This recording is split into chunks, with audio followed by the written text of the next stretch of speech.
G'day guys, Jace with another 2v2 breakdown guide. Now this one's perhaps the most anticipated. People have a lot of questions about DH and healer. I hate versing this comp, it's extremely annoying. Though I've started leveling a DH to learn their ways, and I come bringing you the goods on how to take these pieces of shit down. First off, you're going to want to pick your talents. Your soulbind is going to be Mechanicos. If they get you low, you do want that Sparkling Drift Globe to proc and stun them, preventing them from finishing you, which they can do quite easily with their stupidly high DPS. PvP talents, Sharpened Blade as always, Disarm, and Death Sentence. Now, Death Sentence is going to be important because this class kites you. In addition to that, you can see that they're playing with a Resto Druid, meaning I'm going to get kited to fucking buggery if I don't have an answer to their mobility, in addition to my charge and Heroic Leap. So I need to pick that talent up. If they get low, I want to finish the game. I don't want to be running around trying to finish it and be in a position where I can't. So we'll get the game rolling. They're Necro gamers, they're going to get those Fleshcrafts off. Not much you can do about that, let it happen. Alright, into this comp, you always want to open healer. Well, that's my philosophy anyway. I've had the most success doing this. This game is around 24 to 20, I think 2450 to 2500 MMR. So not very low, but you want to look for that healer. So aim to go the healer. I have to Blade Storm here because I know that he's going to Cyclone out of that.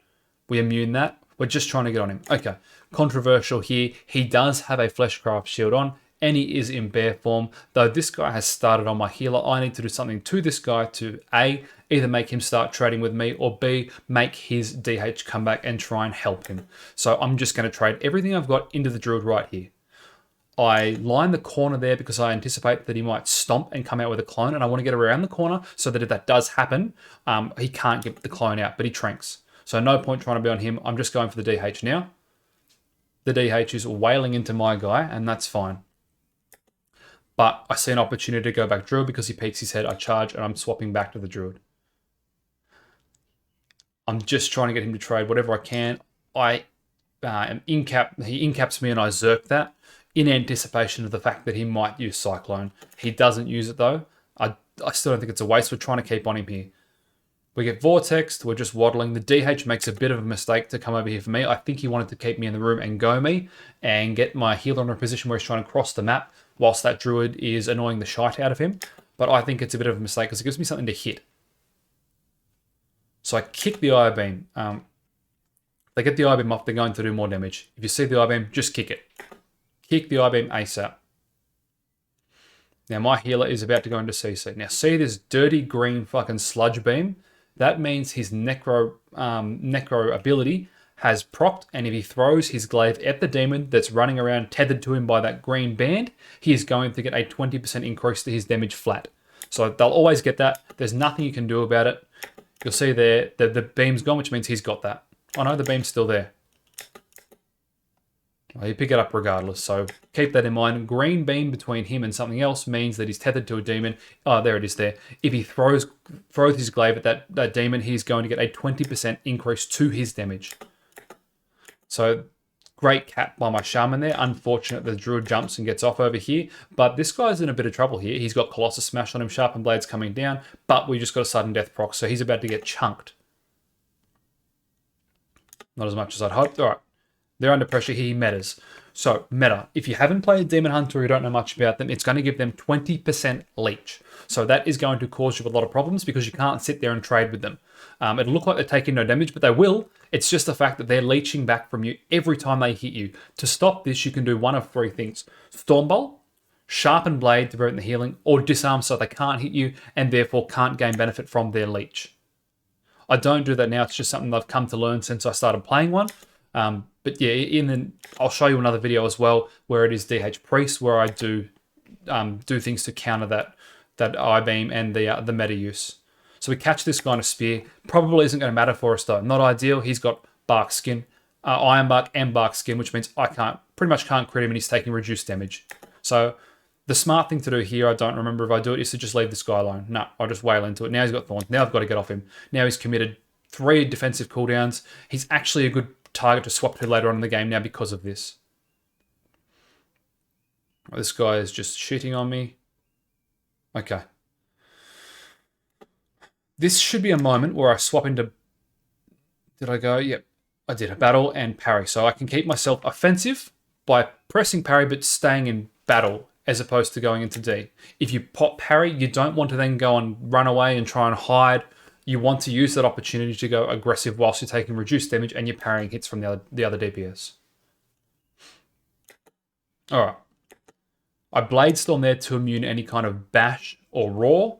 I don't want him to peel me whilst I have this much momentum against them. See this ability here? That is called Flourish. That's going to accelerate all his hots and his Cenarian Ward here and make him borderline unkillable. If he wasn't this low, I would swap here. But he is, so I'm just going to start trying to end him. I get the kick, fantastic. He's now 20% with me just raining executes on him. I do think to myself, if I go back slightly there, I'm hitting him without using that Colossal Smash that I had come up. I stop and think, okay, I've got to get that CS out. Now we can get him. And whoop, trinket and finish the game. He misses the Dark.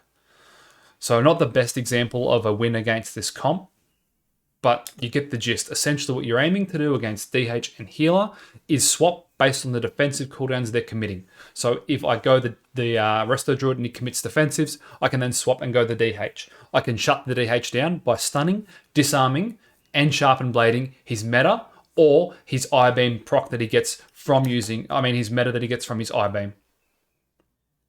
All right, let's have a look at the next one. All right, team, let's look at an example with a H-Priest and another Demon Hunter. Same talents, same soulbind, same conduits, etc., etc. against these guys. I think this one is slightly higher MMR, a little bit closer to 2500. All right, I'm going to do the same thing. So I'm going to pretend, I'm going to dance like nobody's watching and get straight on this little bitch tits here. I'll let him go for my healer, but I'm going to start trading with this guy. I do anticipate that he's going to have that ability that lets him fly up into the sky, which is going to allow him to counter my spear every minute, but we test the waters. We want to see if he's got that first go. If he does, I'll just swap to the DH. So here we go. We throw down the spear. We start wailing into him, and he fades, which is going to immune him to that spear. So he's going to walk out of that and walk into the room. I Blade Storm so that I can't be slowed or CC'd by the DH, for example, with his sap or cage, whatever you want to call it, and I chase after this guy. I know that if I can get in range of him right now, that I'm playing sudden death, and I'm just going to be able to charge to him repeatedly with execute. So we're just chasing, but unfortunately he does get away and top himself. All right, they'll probably look to do a go right here. So he's chastised me, so I'm stunned for 3 seconds. This guy's just getting an I-beam out right here. He's going to get a 6-second Metamorphosis proc, so he's going to have a whole lot of damage and a whole lot of leech. Remember, if he gets the meta proc off with the I-beam, he is going to be able to get that 20% leech and damage that comes along with Metamorphosis. My aim here is to get on one of these two. All right, point here. The meta, or the I-beam meta, is dropped, or has just dropped, which means he is now vulnerable. He hasn't used any defensive cooldowns, though I can really bash the shite out of him when he doesn't have meta up because he cannot trade with me during this period of time. The damage all comes from I-beam because they get that meta proc. They'll also be able to use Immolation Aura and they'll charge through you. If you see them charge through you, they're going to do a whole lot of damage. In addition, remember this here, this disgusting green jizz wave that's tethering him to a demon. If he throws glaive at that demon, he's going to get a 20% increase to his damage. All right, we're just hitting him, we're hitting him. So like I said, right now we know we can trade with him. We start to get a bit of traction, so we get the sharpened blade out. I Stormbolt, he grips, not a bad idea. I leap and I fear. All right, we're just whacking into this guy. Okay, Blur. Blur is going to give him a 50% chance to dodge your abilities. It's on a minute cooldown. Big point to remember about Blur is that you can use Overpower through his Blur.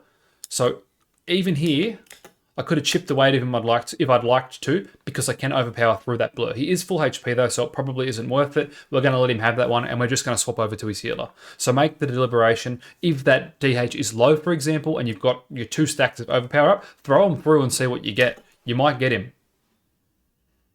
But I'm just going to swap onto the priest and keep doing damage. They're always going to do a whole lot of damage. I just need to do as much as I can. Part of the way I like to think about DH is I get all this utility as a warrior, he gets all that damage. The only offensive cooldown that class has is Metamorphosis on a 4-minute cooldown. It lasts 40 seconds, but 4 minutes. So they don't really have like a go. They're always just doing a lot of damage.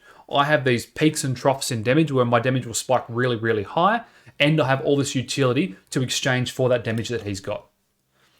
He gets a boon out. He's a a Kyrian Priest, Boone's going to just do a shite load of damage to us. So he gets that I-beam proc, I just disarm. Oh, sorry, he uses Metamorphosis. I'm just going to disarm. Now he can't do damage to my healer, who's quite low, and he can't leech himself back up if I start whacking him. We kick the I-beam, shutting his damage down a little bit. Now, out of that disarm, I'm putting a Sharpen onto him. I'm going to keep doing damage because he cannot leech himself back up. You see how much damage he's taking? Generally, when you whack into them during meta, they don't take any damage, and it just feels inevitable that you're going to lose. But if you shut them down and use things like Sharpen, Stun, and Disarm, like I said, you can stop them from leeching, and they're not immortal anymore. You'll out-trade them. So right here, this is okay. So I've just caught both of these guys in a spear. He's got GS on him, but he got caught in the spear too, which means I've got the option to hit him instead. And I'm going to do that.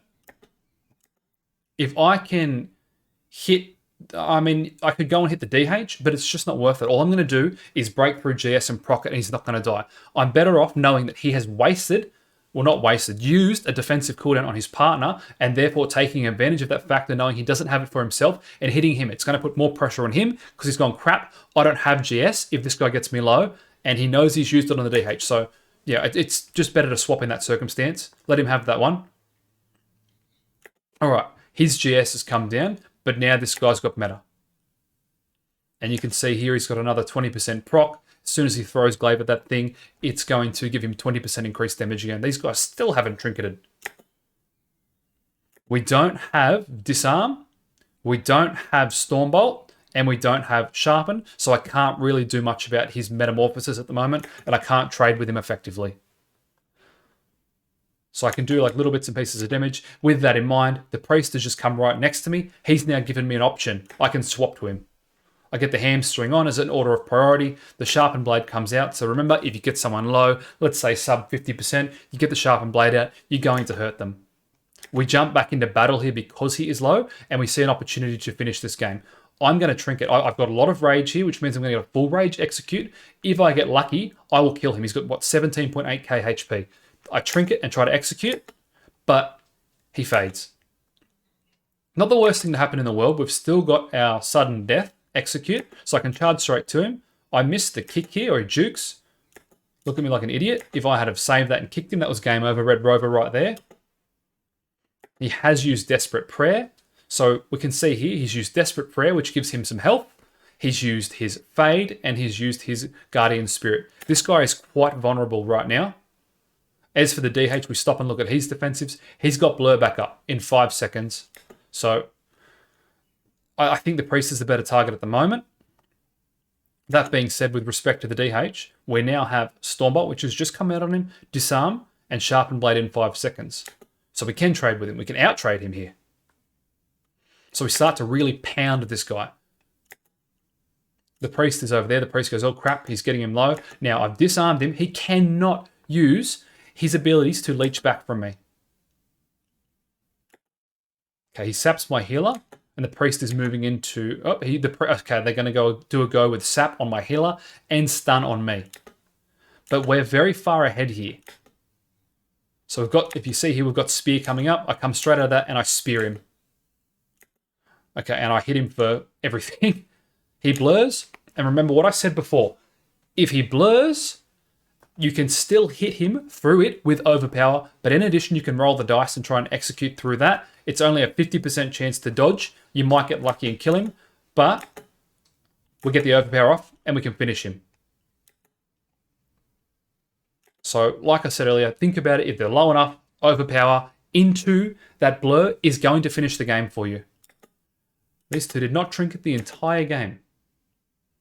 And yeah, there you go, 2478. MMR wasn't 2450 for them. So, keep in mind with this comp, it is all about considering what defensive cooldowns they have available and what ones they've used, and picking your target based on who is more vulnerable at that point in the game. In addition, you can trade with the DH if you can Stun, Disarm, or Sharpen Blade, his I-Beam Metamorphosis procs, or his meta in general. So That's my best advice against this horrid comp. It's going to do a lot of damage. You just need to get a bit of mongrel about you and do a whole lot more damage back at them. You can see here I actually beat his damage. I've versed some DHs where there's no way I'm going to beat them, but here I actually win out. And it's all about the fact that I'm swapping around a lot based on the defensives they've got out at the time and taking my opportunities to get damage in where I can and do my setups with my Stormbolt Spears and Colossus Smashes on these targets. But I hope this one helps. If it did, like the video. Subscribe if you want to see my content as it goes live, and comment down below with what 2v2 walkthrough you would like to see next, or if there's another video suggestion you've got, chuck that down as well. Alright guys, thanks for that. I'll see you in the next one. Peace.